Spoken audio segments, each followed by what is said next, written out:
she knows she's loved. She's in her heart is in the right place, and when you're loved, there's a sense of security that goes with it. So Bea's loved, and she's okay. Mag-honeymoon na daw ba?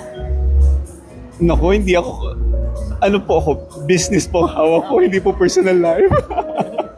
Hindi po ako makikialam sa mga personal na bagay na ganyan. Speaking of personal life, speaking of business rather, you said you wanted to be strategic. So, will we, after her serye, we heard kasi from the former team that down to the last taping days na lang siya. What was her wishes sa management, sa new management sa'yo, now that she's, of course, in a new era of her life?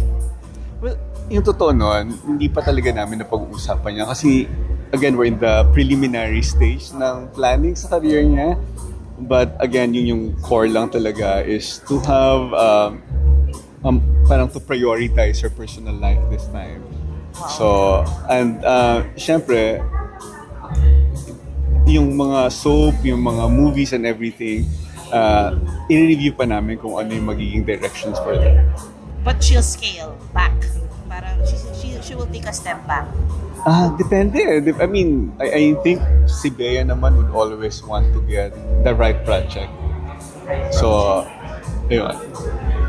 So, syempre, of course, you're handling Cine Panalo for Pure Gold, which is of course kay Vincent. What did may say ba si Vincent sa career niya? Actually, wala.